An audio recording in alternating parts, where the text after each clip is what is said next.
Hi, this is Elise. I'm bringing an offering of true horror kindly shared by you every episode of this podcast. And then it got weird.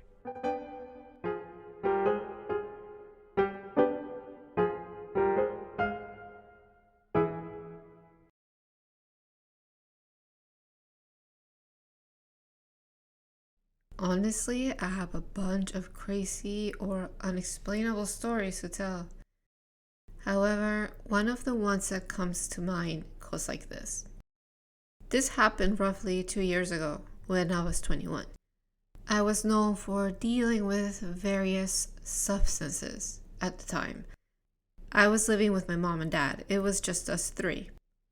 One morning, I get a call to bring some stuff to this guy at his house, roughly 30 minutes away. I grab my pistol for protection reasons. Then me and my female friend get in the car and drive over there to the dude's house. As soon as I was pulling up to his house, I get a call from my mom. I answer. She is clearly freaked the hell out, panicking. She says it sounds like someone is in the house. So she locks her and my dad up in their room. I tell her I'll be there as soon as I can. At this time, the guy who I was meeting had just walked up to my car window. I tell him there's an emergency, that I had to go, like now. He then tries to have me come inside for a second to make sure the stuff is right, so to speak. My family is more important to me though. Bye. I go to pull off. He's like, no, wait. Hands me the money. Done deal. I speed off and make it home in half the time, all while on the phone with my mom, ensuring that she's okay the whole time. I grab my pistol and rush inside the house. Here's where the stuff gets creepy. I open the door with my pistol drawn out, not knowing if someone was lurking in my house still or not. I feel like the Terminator as I'm clearing the house out, checking for anything and everything out of the ordinary. I get to my room. The room is completely trashed. All drawers open and gone through. Window open. Laptop open on the bed. Someone was clearly in there recently, looking for something real specific seemingly. I inspect the window. There is a big, sharp kitchen knife, matching the set in our kitchen, just laying there on my windowsill. The crazy part is whoever was in the house would have had to go to the kitchen out of this wooden set holder I had. That being literally right beside my parents' bedroom door. So whoever it was knew my house real well. Maybe the guy who had me go to his house was involved somehow? I don't know. But that was a huge wake-up call for me.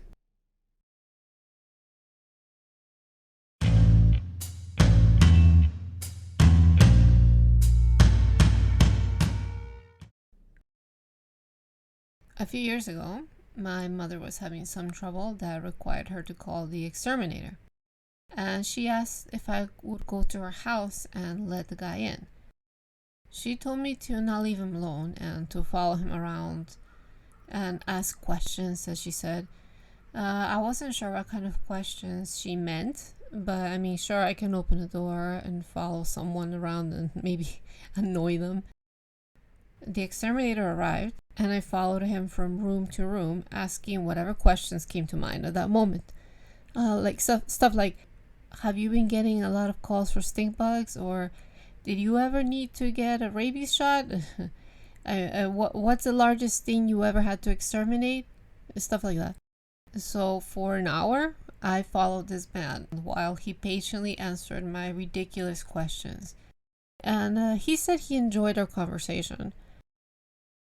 2 days later, though, I am watching the news and see that the body of a local doctor was found bound in her basement.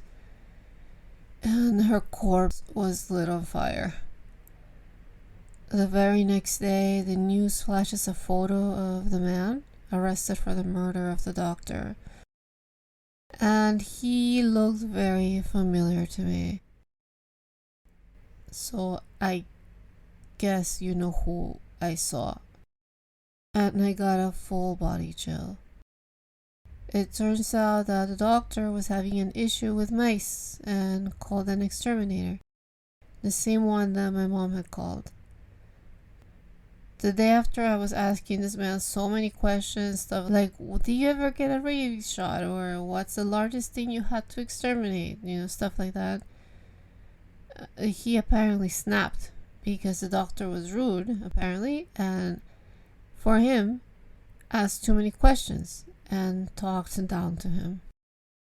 It's one of those things that make you feel that you were so close to something horrible happening, and I mean, whatever it was that made him hold back whatever evil intentions he would have eventually. I'm so glad that I'm alive to tell this. And I hope that the poor victim is resting now in peace.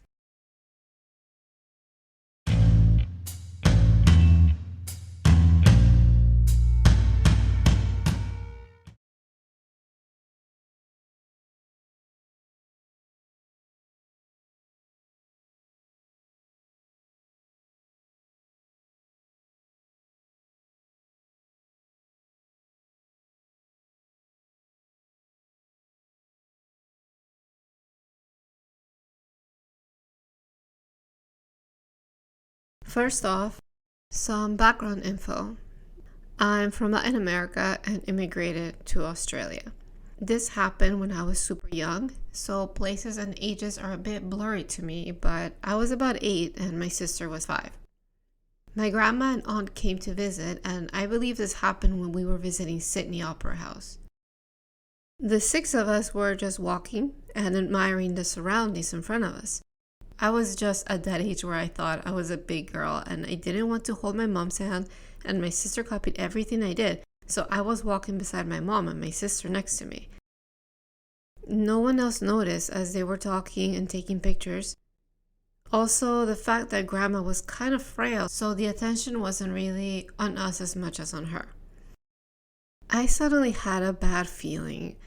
I tried to brush it off at first, but it was getting harder to ignore.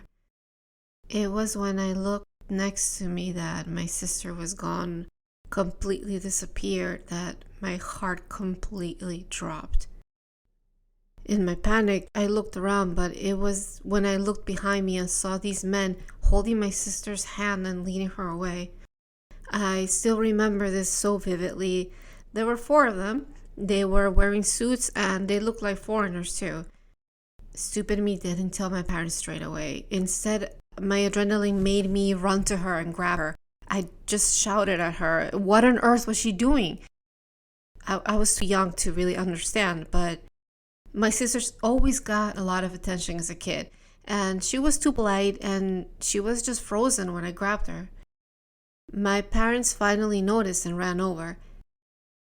If this was back home, they'd be screaming at these weirdos to screw off. But here, not being able to fluently talk the language at the moment, they were just as clueless as me as to what to do and weren't sure how confrontational or not they should be. The man who was holding her hand let go as soon as he saw my parents come to us. He acted so calmly, this guy. He said something along the lines of, "Oh, I'm sorry, we just saw her wandering and assumed she was lost and wanted to help."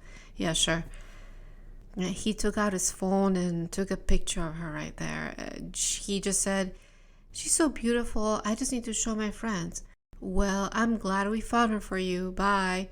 He said this kind of stuff so casually and just walked away with the other 3 men there. Who I might mention that none of them said a word or made any kind of facial expression. It was just so weird. Again, my parents were shocked and didn't know what to say. My dad just scooped her up and walked to where my grandma and aunt were, just trying to forget what had happened. We tried to enjoy the rest of the day. we didn't really know what else to do. I held my mom's hand as they continued to try to enjoy the day, mostly for my grandma's sake. After all, this was for visiting our family. Still, every time I looked behind me, I noticed the same men following, and just stopping and pretending to look around when I saw them. I did tell my mom they were following, but they acted as though nothing was wrong and I was making a big deal out of nothing. Remembering the story before made me think about how irresponsible they were, I guess, but now I can understand that it was some way that they thought it could calm everyone down. At least after a while, they did actually disappear and the day flew by uneventually. But after all these years, I still think about this often. Who were they? What did they want with my sister? Was she going to be kidnapped? Trafficked? Maybe she really did just wander off for a second and they were just really nice men who wanted to help. It didn't explain why they took a picture of her though and followed us after. But maybe those were just coincidences too. At least my sisterly instinct kicked in when it did, and who knows what would have happened otherwise. I hope that those men never tried anything else like that on any other kids.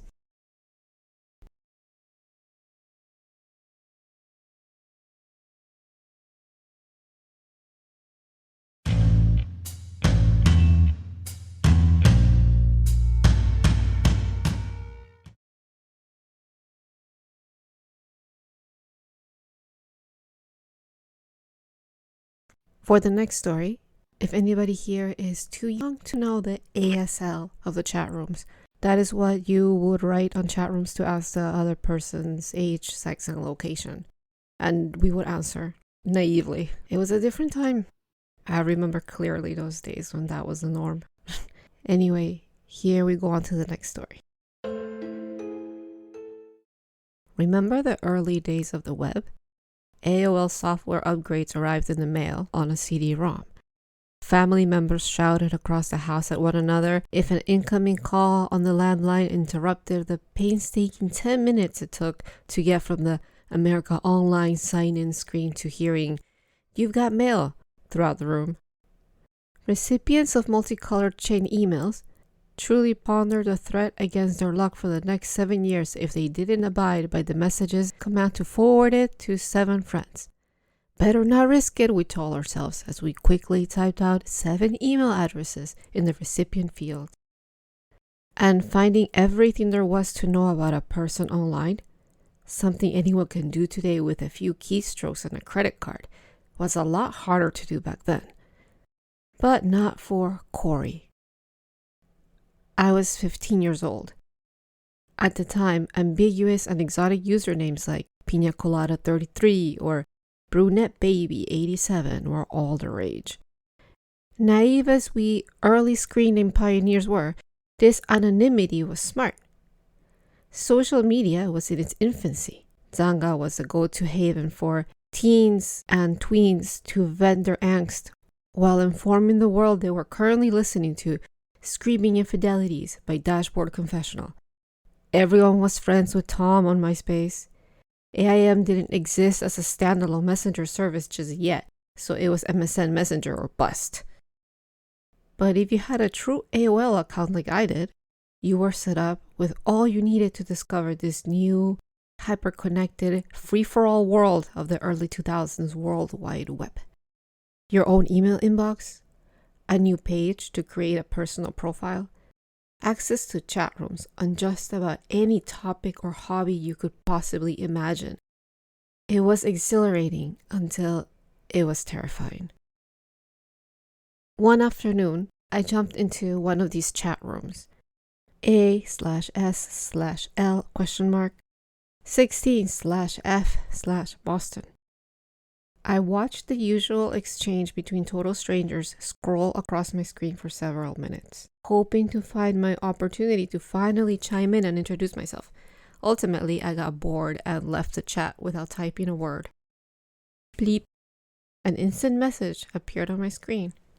You didn't say anything, the message read. Why not?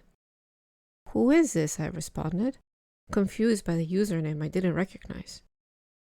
I'm Corey, he responded. I'm 16, 8th grade in Lake Charles, Louisiana. What about you? 16 and in 8th grade? Yikes, and yet I was intrigued. So, you get held back twice or what? I teased. And so the conversation began. We struck up a brief online friendship that afternoon. He shared a photo. Freckle face, brown hair. Nothing I'd rate above a 5 on hot or not. Yet, despite the friendliness, I refused to tell him where I was from or anything personal about me beyond my first name and age. I knew little about the dangers of the internet, but I wasn't dumb either. My username was a fruity drink and some numbers, right? Safe enough, I figured. For background, I did have one of those AOL user profiles. Its standard features included a profile picture and a questionnaire to fill out fun facts about yourself. My photo was one of me with several friends, with no indication of which one was me whatsoever. A few days later, Corey messaged me out of the blue. You're beautiful. What? Brunettes with green eyes, man, he responded. Somehow, despite my photo containing other 3 friends, he'd accurately identified me. I would love to see you sometime. I would love to see you sometime. I felt my skin prick.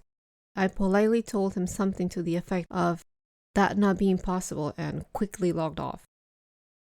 Friday the following week, I was sleeping over at my best friend's house. I was logged into my account in the background as we thirstily browsed cute guys on Hot or Not. Bleep.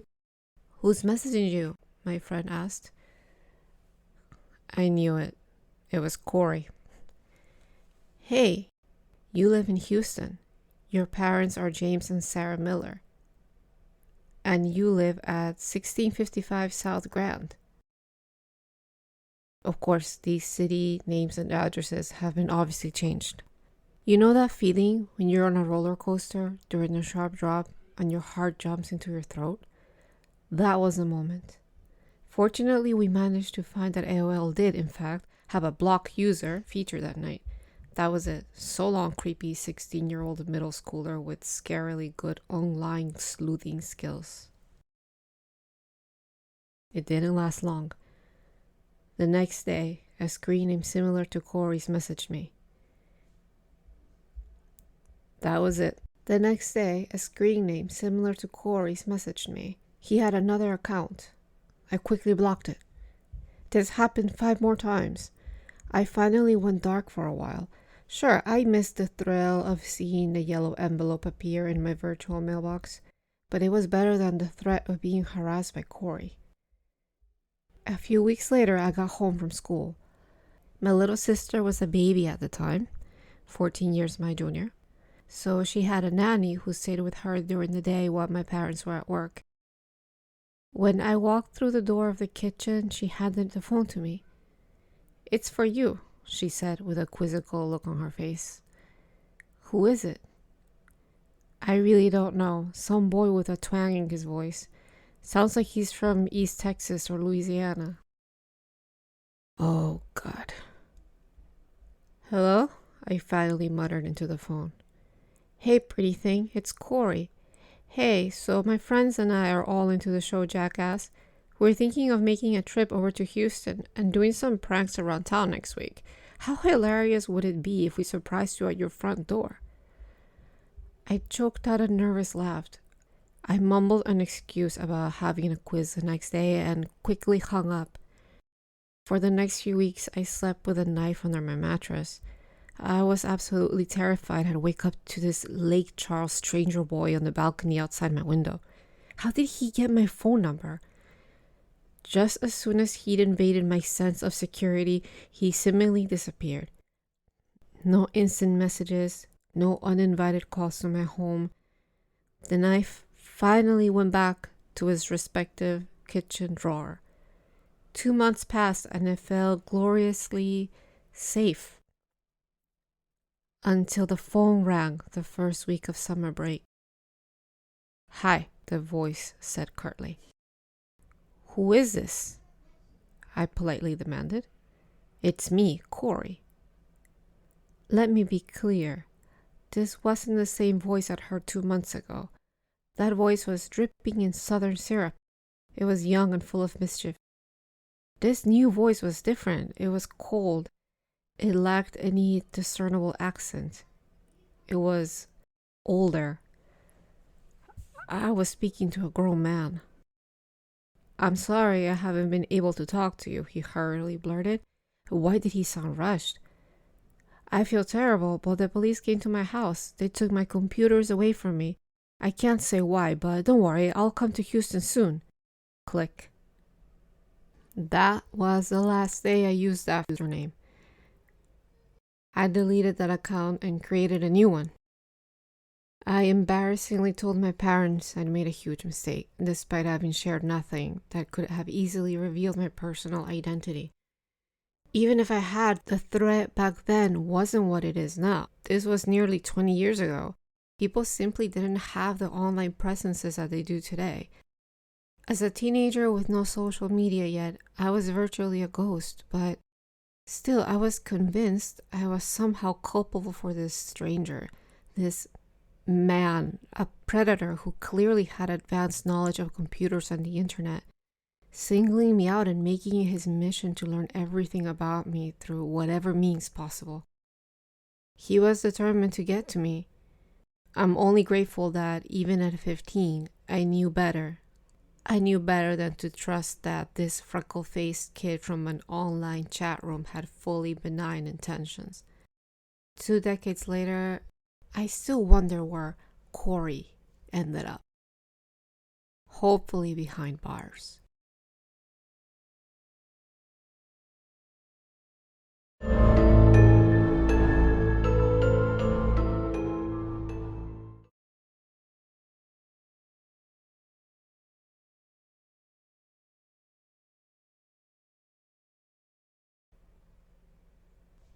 Okay, everyone, I hope you liked this week's stories. I'm a bit partial to the last one about Corey. It reminds me of when I started to use the internet. Actually, I also started with AOL because that was the thing, in school, everybody. I'm giving away my age a little bit, but it was, we were that generation growing up with the internet and the beginning of, does anybody remember those, what's it called, ICQ, that type of stuff? And I would also go into the chat rooms and just drop into any that seemed kind of interesting, and I wonder how many times I could have crossed with someone lying. I don't know, maybe I'm jaded, but I think most of the people that were writing their information were probably lying. Maybe things have changed so much. There was a live journal and what's it called, dark journal. I think it's something our parents probably must have been really worried about, meeting these random people on the internet and being new at online socializing. I'm glad that I never had this type of clearly scary encounter. Although, personally, I did have the situation where my AOL got cut out. So the person that I was a friend with, who I didn't know, was, I guess, nice to me and let me use his account so I could sign in for a while because I didn't have AOL. My parents changed it to something else. I think because I was wasting too much time on it. But I remember, so I could sign in and still be part of the chat room that we used to hang out in. He sent me the account and I could be a guest account. And now I kind of, in my mind boggles a little bit thinking about why this stranger would give me this access. I mean, I wasn't paying or anything, so I could use the internet that this person was paying for. It's weird, right? But there seemed to be no ulterior motive, and it never got creepy, So I think maybe it was some kid who was just making a really dumb choice of giving their information away and their password so that people could sign in. And I think I was innocent enough, and I also never thought to use that in any advantage more than just, hey, let's go on and go to the chat room at this time and let's hang out in there. Maybe it was a case of two people that were pretty good intentioned. But I don't know, I could have dodged a bullet there, I'm not sure. Anyway, I hope you like this week's stories. And last week there was a little bit of a problem with my feed, but now everything is fine, and I'm so excited to keep making these episodes for you guys. Everyone stay safe, and please subscribe and rate if you can. Also, my Instagram is listed on the show notes, and now I also have a Facebook page that I have opened. I go on Instagram a lot, and I post stuff about not just related to the podcast, but I've had a little bit of feedback that people like when I post stuff about my daily life in Japan, just small stuff. People find it interesting. I don't know, I'm gonna keep doing that. Maybe people like it. I don't know. What do you guys think? And also, I have signed up for Patreon and Coffee just because making the podcast takes up a bit of resources for software and hardware, hosting, that type of stuff. But most of all, just subscribing and following is the best thing that you can do to help me. I really want to keep on with this and eventually maybe expand onto something else. But this is really fun for me. I hope you guys are having fun listening to me too. Okay, see you next week, guys. So good morning or good night, wherever you are. This has been Elise with And Then It Got Weird.